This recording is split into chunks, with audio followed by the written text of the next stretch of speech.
कुल का नाश होने पर सनातन कुल परंपरा नष्ट हो जाती है और इस तरह शेष कुल भी अधर्म में प्रवृत्त हो जाता है। वर्णाश्रम व्यवस्था में धार्मिक परंपराओं के अनेक नियम हैं, जिनकी सहायता से परिवार के सदस्य ठीक से उन्नति करके आध्यात्मिक मूल्यों की उपलब्धि कर सकते हैं।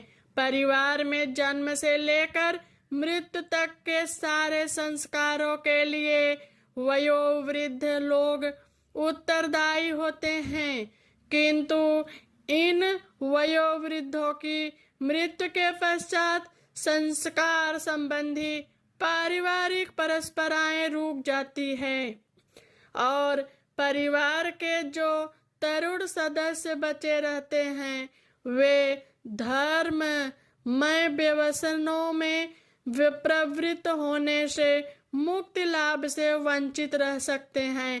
अतः किसी भी कारणवश परिवार के वयोवृद्धों का वध नहीं होना चाहिए।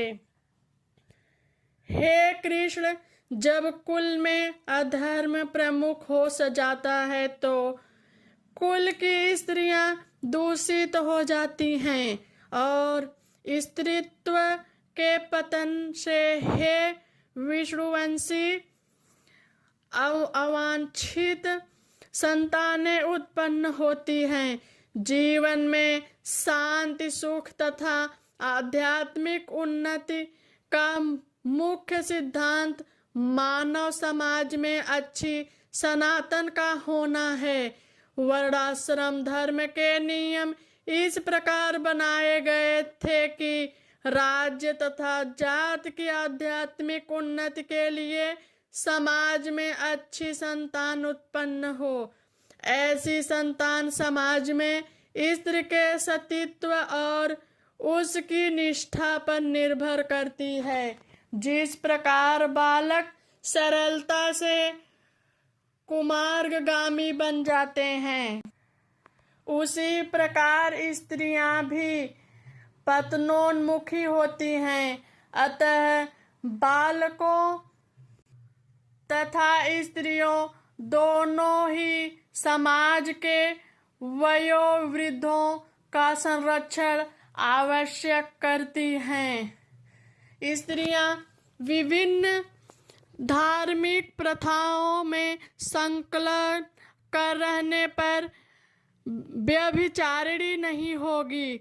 चाणक्य पंडित के अनुसार सामान्यतया स्त्रियां अधिक बुद्धिमान नहीं होती, अतः वे विश्वसनीय नहीं हैं।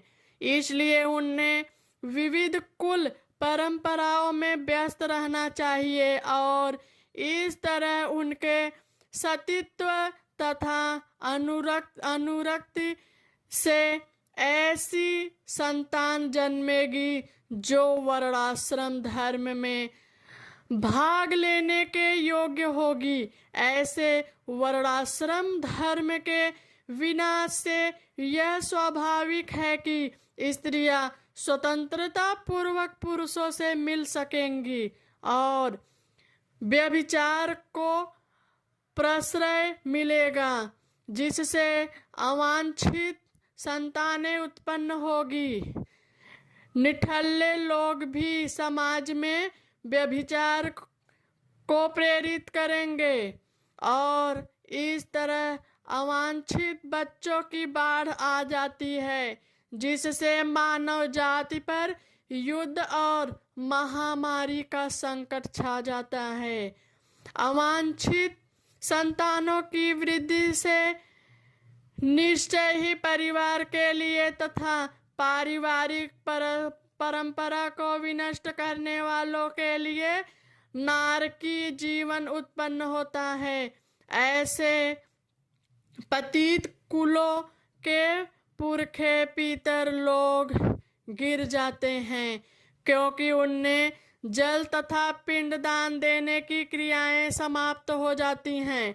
सकाम कर्म के विधि विधानों के अनुसार कुल के पितरों को समय समय पर जल तथा पिंडदान दिया जाना चाहिए। यह दान विष्णु पूजा द्वारा किया जाता है, क्योंकि विष्णु को अर्पित भोजन के उच्छिष्ट भाग प्रसाद के खाने से सारे पाप कर्मों से उद्धार हो जाता है। कभी कभी वितरणगर विविध प्रकार के पाप कर्मों से ग्रस्त हो जाते हैं और कभी कभी उनमें यह कुछ को स्थूल शरीर प्राप्त न हो सकने के कारण उन्हें प्रेतों के रूप में सूक्ष्म शरीर धारण करने के लिए बाध्य होना पड़ता है। अतः जब वंशजों द्वारा पितरों को बचा प्रसाद अर्पित किया जाता है तो उनका प्रेत योनि या अन्य प्रकार के दुखमय जीवन से उद्धार होता है। पितरों को इस तरह की सहायता पहुंचाना कुल परंपरा है और जो लोग भक्ति का जीवन यापन नहीं कर सकते उन्हें ये अनुष्ठान करने होते हैं। केवल भक्ति करने से मनुष्य सैकड़ों क्या हजारों पितरों को ऐसे संकटों से उबार सकता है। भागवत में कहा गया है, जो पुरुष अन्य समस्त व्यक्तियों को त्याग कर मुक्ति के दाता मुकुंद के चरण कमलों की शरण ग्रहण करता है और इस पथ पर गंभीरता पूर्वक चलता है, वह देवताओं, मुनियों, सामान्य जीवों, स्वजनों, मनुष्यों या फिर पितरों के प्रति अपने कर्तव्य या ऋण से मुक्त हो जाता है। श्री भगवान की सेवा करने से ऐसे दायित्व अपने आप पूरे हो जाते हैं। जो लोग कुल परंपरा को विनिष्ट करते हैं और इस तरह अवांछित संतानों को जन्म देते हैं, उनके दुष्कर्मों से समस्त प्रकार की सामुदायिक योजनाएं तथा पारिवारिक कल्याण कार्य विनष्ट हो जाते हैं।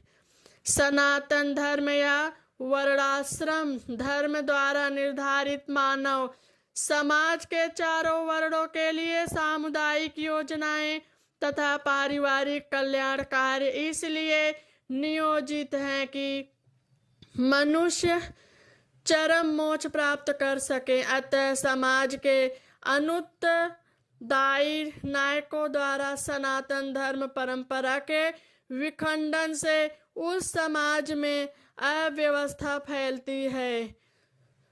फलस्वरूप लोग जीवन के उद्देश्य विष्णु को भूल जाते हैं। ऐसे नायक अंधे कहलाते हैं और जो लोग इनका अनुगमन करते हैं वे निश्चय ही कुव्यवस्था की ओर अग्रसर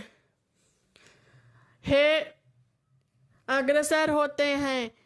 हे प्रजापालक कृष्ण, मैंने गुरु परंपरा से सुना है कि जो लोग कुल धर्म का विनाश करते हैं वे सदैव नरक में वास करते हैं।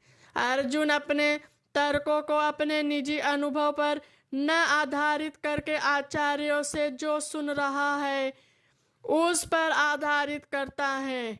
वास्तविक ज्ञान प्राप्त करने की यही विधि है। जिस व्यक्ति ने पहले से ज्ञान प्राप्त कर रखा है उसी व्यक्ति की सहायता के बिना कोई भी वास्तविक ज्ञान तक नहीं पहुंच पाता। वर्णाश्रम धर्म की एक पद्धति के अनुसार मृत्यु के पूर्व मनुष्य को पाप कर्मों के लिए प्रायश्चित करना पड़ता है। जो पापात्मा है उसे इस विधि का अवश्य उपयोग करना चाहिए। ऐसा किए बिना मनुष्य निश्चित रूप से नरक भेजा जाएगा, जहां उसे अपने पाप कर्मों के लिए कष्टमय जीवन बितानी होगी। ओह, कितने आश्चर्य की बात है कि हम सब जघन्य पाप कर्म करने के लिए उद्यत हो रहे हैं। राज्य सुख भोगने की इच्छा से प्रेरित होकर हम अपने ही संबंधियों को मारने पर तुले हैं। स्वार्थ के वशीभूत होकर मनुष्य अपने सगे भाई, बाप या माँ के वध जैसे पाप कर्मों में प्रवृत्त हो सकता है। विश्व के इतिहास में मेरे अनेक उदाहरण मिलते हैं, किंतु भगवान का साधु भक्त होने के कारण अर्जुन सदाचार के प्रति जागरूक हैं, अतः वह ऐसे कार्यों से बचने का प्रयास करता है। यदि शस्त्रधारी धृतराष्ट्र के पुत्र मुझ निहत्थे तथा रणभूमि में प्रतिरोध न करने वाले को मारे तो यह मेरे लिए श्रेयस्कर होगा। क्षत्रियों के युद्ध नियमों के अनुसार ऐसी प्रथा है कि निहत्थे तथा विमुख शत्रु का आक्रमण न किया जाए, किंतु अर्जुन ने निश्चय किया कि शत्रु भले ही इस विषम अवस्था में उस पर आक्रमण कर दे, किंतु वह युद्ध नहीं करेगा। उसने इस पर विचार नहीं किया कि दूसरा दल युद्ध के लिए कितना उद्यत है। इन सब लक्षणों का कारण उसकी दयार्द्रता है, जो भगवान के महान भक्त होने के कारण उत्पन्न हुई है। संजय ने कहा, युद्ध भूमि में इस प्रकार कहकर अर्जुन ने अपना धनुष तथा बाण एक ओर रख दिया और शोक संतप्त चित्त से रथ के आसन पर बैठ गया। अपने शत्रु की स्थिति का अवलोकन करते समय अर्जुन रथ पर खड़ा हो गया था, किंतु वह लोक से इतना संतप्त हो उठा कि अपना धनुष बाण एक ओर रखकर रथ के आसन पर पुनः बैठ गया। ऐसा दयालु तथा कोमल हृदय व्यक्ति जो भगवान की सेवा में रत हो, आत्मज्ञान प्राप्त करने के योग्य हो।